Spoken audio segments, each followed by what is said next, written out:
Boy, saha, kuna musayi mugana gusasira mulo wa live. Kuna musayi saha gana gusasira. Saha wasala bi mangoli nga mune okwe. Saha oli matako kwe boy.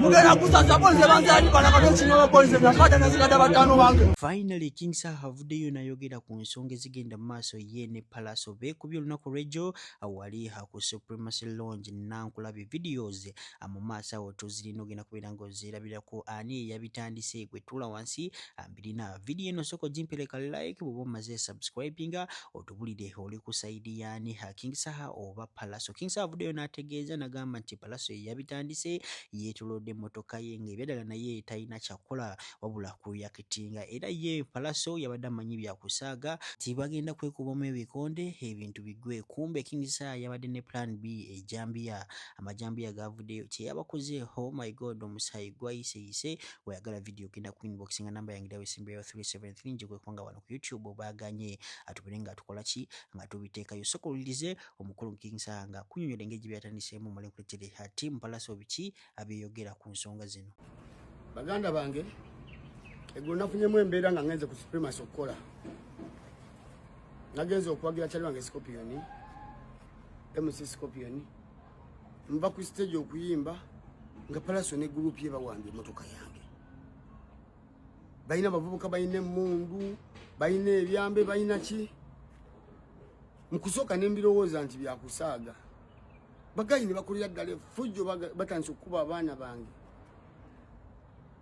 Polisi teriiwo kutaakiriza mbeera. Ffeffe nnyini tetuli bakozi ba ffujjo. Bataddewo embeera enzibu naye nze nabagamba nze siri muyimbi wakolako ffujjo ffe ogende mugenze mulikolakola ku bayimbi. Nze siri violent. Ebbanga lyembaddewo mumanyi bulungi. Pallaso ninako obuzibu. Ne mutuuka n'okuwamba emmotoka yange. Mugitudde ku ngulu, mugyetoolodde.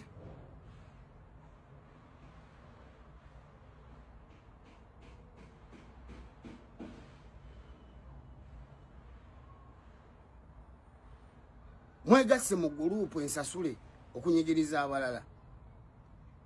Naye nze nabagamba okujjako nga munzise. Isiri muntu wakusanga kolako ffujjo ffa. Isiri mukozi wa ffujjo. Era embeera mwagirabye yabaddewo nti obwedda nze ntaakiriza temukuba baana amuwadde mujja vaawo n'emirambo. Abantu banyiivu ffe tulina abantu basobola otulwanirira. Naye mmwe mwegasse n'ebikoosi ebikola effujjo e Kampala munsange nange eyitakyaliwo mwe nange munkoleko effujjo.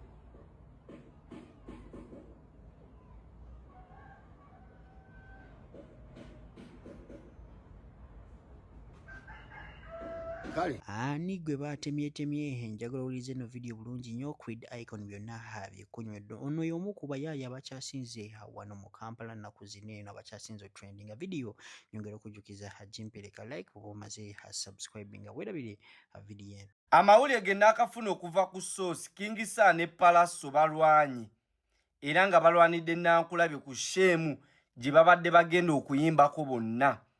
Naye kigambibwa nti King Saha yatandise olutalo era mawulire gennyongedde okufuna nti abavubuka ba King Saha ne King Saha kennyini babadde n'amajambiya era waliwo gwe batemye.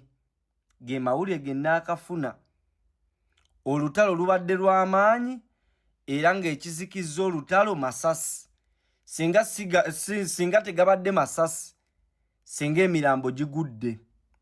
Kigambibwa nti ganga ya King Saha babadde n'amajambiya. Luno olutalo tetumanyi lugenda kukomawa. Olutalo lulimu n'amajambiya. Oyo Pallaso naye nga tazikiza. Pallaso nga tazikiza. Ku kyemmanyi ku Pallaso naye tazikiza. Kati luno olutalo lulimu n'amajambiya.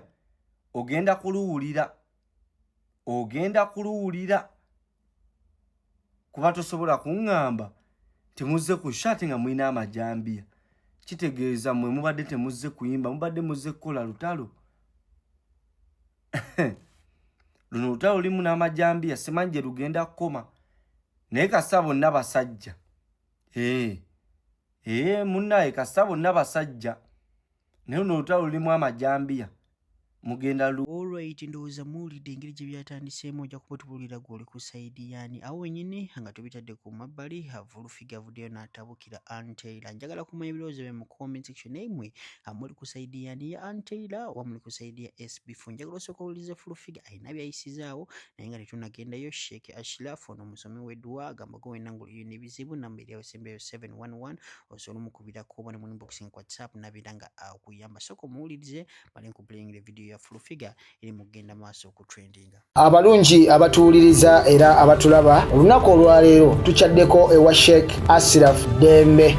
Sebo sanyusa okubalaba. Amannya agange ye Sheikh Ashraf Dembe akola ku bizibu by'enjawulo. Omuntu singa aba alina ebirwadde tumusomereddwa tumuwa amazzi ga lukuya nga bw'obadde ogalaba tugenda abantu ku kyoto ne twokya emizimu emibi egibabaamu n'okulomba edduwa. Abantu singa abeera ng'ali wano atuuse sobola okumulombera edduwa ne waba atatuuse nga mpadde amanya ge naye ng'ali wala. Neetaase ennamba yange yeeno eri 0701763711. Nammwe bannyinaffe abali ebweru oyagala okuba nti oyagala okulombera ku dduwa ng'olina ebizibu viza zibuze amaka gakolongotana sente zikola zimpita mu ngalo ojja kumpeereza ekifaananyi kyo n'amannya go ebyo byokka bijja kummala nja kukulombera edduwa ojja kutereera. Olunaku olusembayo mu mwezi mba n'edduwa ey'awamu ffenna n'abalwadde bange abakadde n'abapya. Assalamu alaikum warahmatullahi wabarakatuh. Ngambe ki? Angamba ngani kuki? Nze ndi mukulu nategeera n'obulumi bwange buli walala. Yali anvuma nga nvumira ki? Nsobi ki gye nayogedde? Tolina busobozi butandika ssomero oli mu kusabiriza mbotandika kukuŋŋanya abaana b'abantu. Pozi munonya bakusamirako bakusaddaka. Bakuwonga mu lubaale. Kiregeeza balina bye bakutuma. Ndowooza kuwa oluzaalo balina bye bakutuma emyoyo gy'abaana. Mungende mpola yavaina yeyogera nga bwe yagenda ku basawo n'amenya abasawo bonna n'abamwe bakakona bamunyosa bbi n'abamuyingira ndinga kenjoga gyalina okwogera. Wamulowooza buli omu amanyi okwogera. Teziriyo interview temwazisa ku mikulu gyammwe ne mukola ssente n'aswalaswala. Nze namugamba byogere. Munsesemerako omudongo mama Fiina mugambeko mama Fiina mugambeko. Lubale wamuna mutasamirwa nze sinze mama Fiina.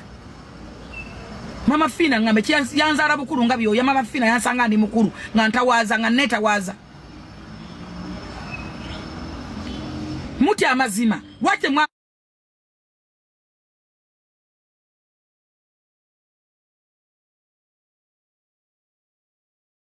guiding wate mwa advising gwe ekimwanya ne nazala we kicho kutuka ku extent eyo mumubuze lwaki bakola abana lwaki bakola DNA abana bakulira mbu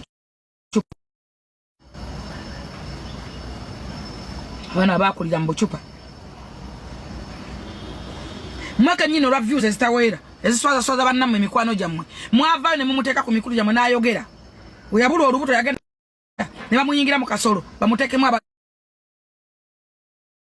ngo semenga kuli kempeda mukwasize daga si abyogeranga makasolo ko musamize ko yasiga daga amuyingire kizibu kigano kuzala nzeda bimwogerera bawanda bakono YouTube channel ko nabiteka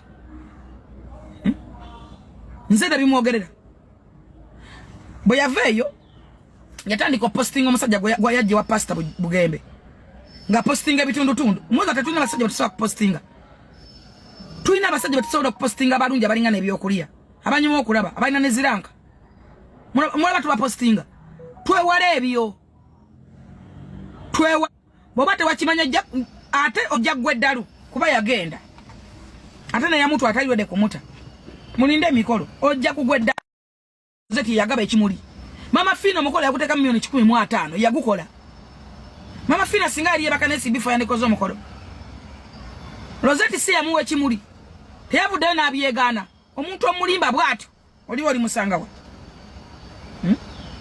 omuntu omulimba bw'atyo